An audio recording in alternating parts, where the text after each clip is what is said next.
The Celestial Dominion arrived in glory, their golden armada blotting out the stars. 100 worlds had fallen before them, their rulers kneeling in worship. To them, Earth was just another pebble to crush beneath their boots. Their transmission echoed across every screen, every comms device, their voices smooth and condescending. *Surrender, and you may serve as laborers. Resist, and you will be erased. Humanity's leaders spat defiance. The Dominion laughed. Then they burned Tokyo. A single orbital strike turned the city into glass, a demonstration of their power. They expected screams, panic, immediate surrender. Instead, they got silence. Then, movement. Not of fleeing masses, but of ships mobilizing, defenses locking on. The Dominion's admiral, 𝗕𝗲𝘀, frowned. This was not how prey behaved. Deep in the Kuiper Belt, something stirred. The UNS Titan had been built in secret, a warship forged from stolen Dominion tech and human stubbornness. Its reactors hummed to life for the first time in decades, its AI, Prometheus, calculating trajectories, battle scenarios, kill zones. The crew, a skeleton team of engineers and soldiers, exchanged grim nods. No speeches. No grand send-off. Just the flick of switches, the roar of engines, and the ship tearing through the void toward Earth.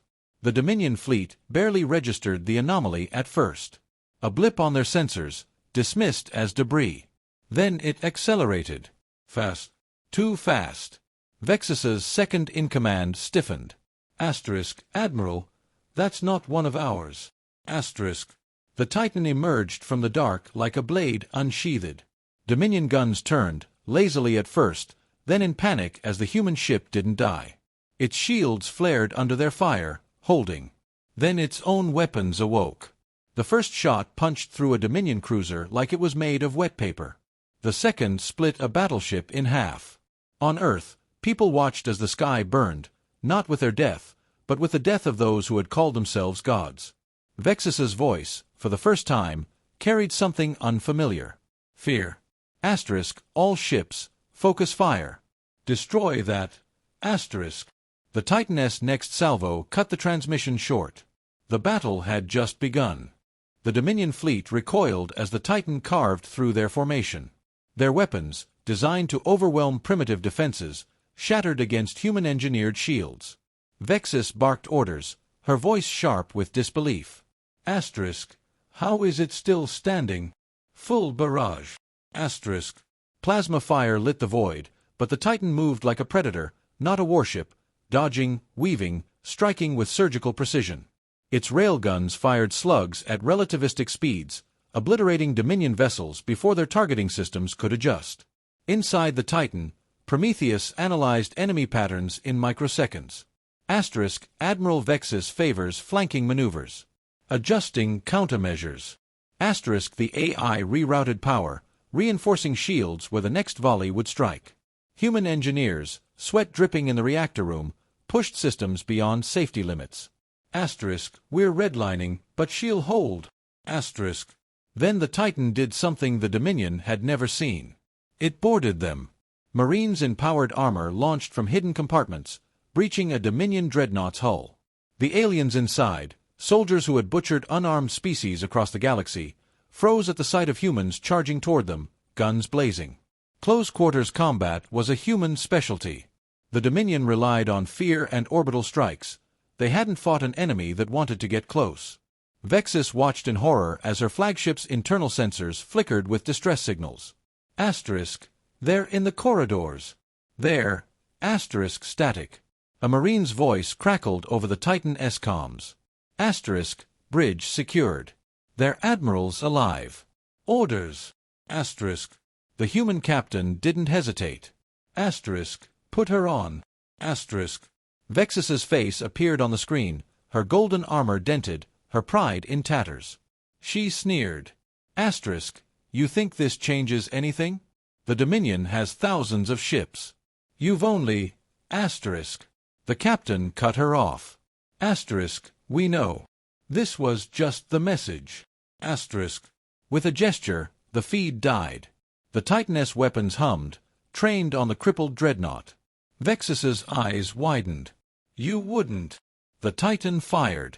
The explosion lit the void, a declaration written in fire and defiance. The remaining Dominion ships broke formation, some fleeing, others firing wildly. Prometheus calculated their trajectories.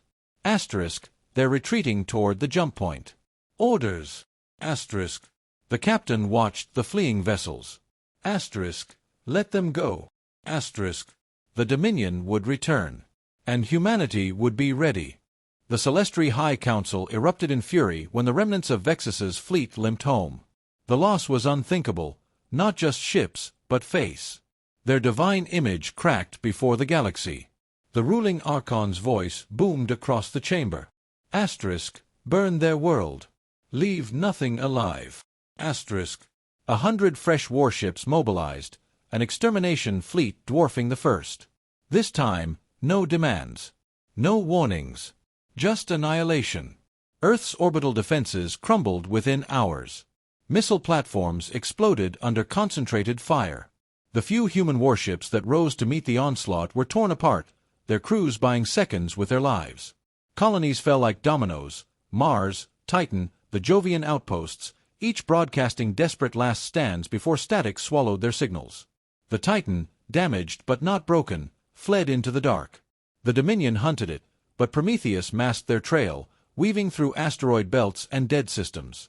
Inside the wounded ship, the crew worked in grim silence. No panic. No despair. Just cold, sharp purpose. Then came the transmission. A Dominion broadcast, playing on every frequency. The Archon himself appeared, golden mask gleaming. Your defiance amuses us. But all fires die. Surrender the Titan, kneel, and we may let your species exist as slaves. The human captain stared at the screen. Then laughed. A dry, dangerous sound. Prometheus. Send our reply. The response was a single word, repeated across every Dominion channel. No. The Archon's rage was a tangible thing. His fleet pushed deeper, chasing shadows, until the Titan finally reappeared. Right where they wanted it. The Dominion armada converged on the asteroid belt, sensors screaming about hidden contacts. Too late. Human ships, junkers, freighters, retrofitted mining rigs, erupted from the rocks. Not warships. Not even close. But each carried stolen Dominion tech jury-rigged into weapons. The trap snapped shut. The ambush wasn't clean. It wasn't elegant. Human vessels died by the dozen, their crews spitting curses as they rammed Dominion cruisers. But with every sacrifice, the enemy's formation fractured further. And then the Titan struck. It speared through the chaos, guns blazing, heading straight for the Dominion flagship. Boarding pods slammed into its hull. Power-armored humans poured into its halls, cutting down elite guards who had never faced equals. The Archon's final transmission was pure, undiluted shock. You dare. The line went dead. When the Titan jumped away, it left the Dominion fleet in ruins. And took their admiral with them. The captured Archon spat blood onto the Titan's deck, his golden mask cracked.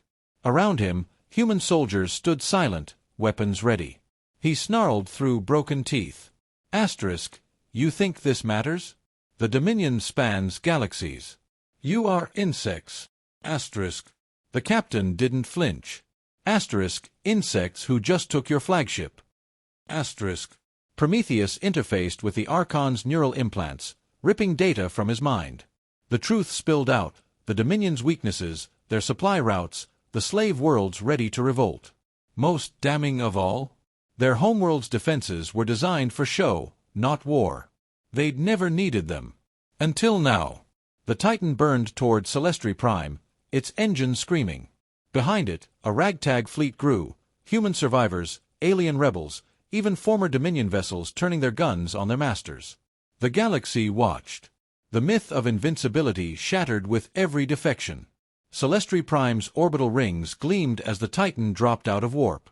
The planet's defenders scrambled, but too slow, too arrogant. Human-built viruses crashed their targeting systems. Boarding parties hit key stations before alarms could sound. The Archon, dragged onto the bridge in chains, watched in horror as his world burned. "You'll die for this," he whispered. The captain ignored him, opening a channel to the planet below. Asterisk, people of the Dominion. Your rulers lied. They're not gods. Just tyrants. Asterisk. Screens across the planet flickered with evidence. Slave camps, purged worlds, the Archon's own voice ordering genocide. The streets erupted. On the Titan S view screen, Dominion warships began turning on each other. Some stood with the rebels. Others fled. The captain turned to the Archon. Asterisk, your empire's finished. Asterisk. The alien lunged, chains clanking. A single gunshot echoed. Silence. Then Prometheus spoke. Asterisk, receiving surrender demands from 300 Dominion worlds. Asterisk. The crew cheered. The captain just stared at the stars. Somewhere below, a human flag rose over 𝗕𝗲 Prime. Not a conquest. A reckoning. The silence on the Titan S bridge was heavier than the void outside. The crew moved like ghosts through flickering console lights, their victory tasting of ashes and ionized metal. Prometheus ran constant damage assessments, hull breaches on decks 5 through 9, primary thrusters at 38% efficiency, the starboard railgun array completely gone. They'd won the war. Now came survival. The first distress call came from Epsilon Eridani, a human colony. Then another from Tau Ceti. Then 12 more in rapid succession. Not Dominion. Something worse. The view screen lit with grainy footage, a swarm of sleek, organic-looking ships tearing through what remained of the Dominion's outer territories. They moved like liquid, weapons firing biological projectiles that dissolved metal and flesh alike. The last transmission showed a Dominion worldship cracking open like an egg, something dark and pulsating spilling from its core. Prometheus analyzed the patterns. Asterisk, estimated arrival in Sol System, 6 weeks. Asterisk. The captain's knuckles whitened on the armrest. They'd just broken one empire. Now this. Rebel factions across the former Dominion demanded protection. The surviving 𝗕𝗲 warlords begged for alliance. On Earth, politicians argued about evacuation plans that couldn't possibly save everyone. Then the Titan received a direct comm request, encrypted with Dominion codes, but originating from deep inside the new threat's territory. The voice that spoke was human. Asterisk. You don't remember us. But we remember you. Asterisk. Static resolved into a face, pale, vein-like circuitry pulsing beneath the skin. Asterisk. We were the first colony you abandoned. The ones the Dominion took. They experimented on us. Now we've become something better. Asterisk. Prometheus identified the biological signatures. Not invaders. Modified humans. The captain reached for the comm asterisk. What do you want? Asterisk. The smile that answered wasn't human anymore. Asterisk. What was always ours? Asterisk. Every screen on the bridge suddenly displayed Earth, with a countdown underneath. The countdown pulsed across every screen in the solar system. 72 hours until arrival. Earth's defense grid scrambled to life, but the Titan S crew knew conventional weapons wouldn't work. Not against this. Prometheus isolated a frequency in the transmission, a hidden data packet. When decrypted, it revealed schematics, blueprints, weaknesses. The captain studied them in silence. Asterisk. This is a trap. Asterisk. The engineer running diagnostics shook her head. Asterisk. No. It's a confession. They want us to see what was done to them. Asterisk. The files told the story clearly enough. Colony ship Odyssey, lost centuries ago during Earth's first FTL experiments. The Dominion had found them drifting, half dead. What followed was years of forced evolution, gene splicing with captive alien species, neural grafting with Dominion AI cores. They'd been reshaped into weapons. Now they were coming home. The Titan S comms exploded with panic from EarthGov. Orders to intercept. Demands for explanations. The captain silenced them all with one transmission. Asterisk. We handle this. Or no one does. Asterisk. Rebuilding the ship systems became a frenzy. Engineers cannibalized Dominion tech, jury-rigging defenses against biological weapons. Marines prepped for boarding actions against enemies who might still be human under the mutations. Prometheus detected the first wave 6 hours early, scout vessels, faster than anything in human inventory. They didn't attack, just watched. Then the main fleet arrived. Not warships. Something alive. Vessels grown from flesh and metal, their surfaces rippling like disturbed water. They moved in perfect sync, no comm traffic between them. A hive mind. The captain opened a channel. Asterisk, we know what happened to you. Stand down and we'll... Asterisk. The reply came from every ship simultaneously. Asterisk, no more cages. Asterisk. Space itself seemed to shudder as the swarm advanced. The Titan-S engines flared as it positioned itself between Earth and the advancing swarm. Damage reports scrolled across tactical displays, shields at critical, weapon systems overheating, life support failing in 3 sectors. None of it mattered. There would be no retreat. Prometheus detected the change first. The swarm wasn't attacking. It was waiting. A single organic vessel detached from the formation, gliding toward the Titan with eerie precision. Scans showed no weapons, no defensive arrays. Just a hollow core radiating the same bioelectric signature as the modified humans. The captain gripped the armrests. Asterisk, they want to talk. Asterisk. Marines took positions at the airlock, pulse rifles humming. The docking seal hissed open. What stepped through wasn't a monster. A woman. Pale, with veins of silver threading her skin, but undeniably human. Her eyes held centuries of pain. You left us to die, she said. No anger. Just fact. The captain stood slowly. Asterisk, we didn't know. Asterisk. A bitter smile. Asterisk. You never looked. Asterisk. She extended a hand. Data poured into the Titan-S systems. Not an attack, but memories. The colony ship's final days. The Dominion's experiments. The moment they realized what they'd become. Prometheus analyzed the flood of information. Asterisk. They're not invading. They're returning. Asterisk. The woman nodded. Asterisk. We could burn your worlds. Instead, we bring a warning. Asterisk. She tapped her temple. Asterisk. The Dominion were small. What's coming is worse. Asterisk. Silence gripped the bridge. The captain exhaled. Asterisk. What do you need? Asterisk. Her answer changed everything. Asterisk. Forgiveness. And allies. Asterisk. Outside, the swarm began to disperse. The woman's words hung in the air like a blade waiting to fall. The Titan-S bridge crew exchanged glances, suspicion warring with desperate hope. Prometheus broke the silence first. Asterisk. Incoming transmission from Earth-Gov. Orders to stand down and await reinforcements. Asterisk. The captain didn't blink. Asterisk. Jam them. Asterisk. Outside the viewports, the swarm's vessels pulsed with eerie light, their organic hulls rippling as they realigned into a defensive formation. Not against humanity. For them. The modified woman, 𝗕𝗲𝘀, she called herself now, brought schematics. Not weapons. A cure. The Dominion's experiments left markers in our DNA, she explained, fingers tracing holographic strands. Asterisk. The same markers we detected in something older. Something waking up beyond the Perseus arm. Asterisk. Scans confirmed it. Something massive moving through dark space. Something that made the Dominion look like children playing with fire.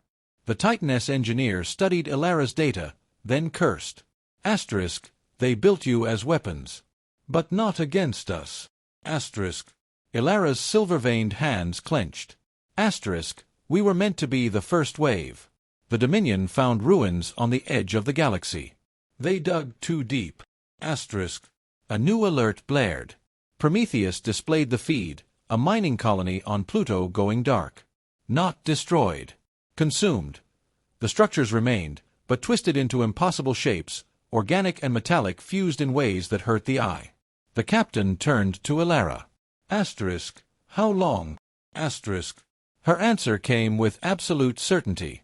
Asterisk. 17 days until it reaches Earth. Asterisk. On the view screen, the swarm ships began merging, reshaping themselves into something new. Something capable of crossing dark space. 𝗕𝗲 met the captain's stare. We'll need every ship, every weapon. And the one thing the Dominion never understood. What's that? How humans fight when they've got nothing left to lose. The Titan hangar bay thrummed with activity as engineers welded Dominion and human tech together, creating hybrid fighters that shouldn't have worked. 𝗕𝗲 moved among them, her modified physiology allowing her to interface directly with the ship systems. Where she touched the hulls, silver veins spread like living circuitry. Prometheus detected the first energy spike beyond Pluto, an anomaly bending space in ways that defied physics. The readings matched no known technology, no known biology. 𝗕𝗲𝘀 had turned to demands, then to screams. The last transmission from the outer colonies showed structures breathing, their walls undulating like living tissue. The captain addressed the crew over the ship-wide comm. We don't have the firepower to stop what's coming. But we've got something better. A pause. We've got them. A gesture to the view screen, where the swarm's vessels now interlocked into a single massive construct, part ship, part organism. 𝗕𝗲's voice echoed through the Titan systems. We remember being human. That's our advantage. The anomaly surged forward. Pluto vanished from scopes. Not destroyed. Absorbed. Prometheus calculated their odds as the hybrid fleet jumped to intercept. The numbers didn't matter. Only the timing. 𝗕𝗲's final words before engagement rang across every human ship. Tell Earth. We came home. The void erupted in light.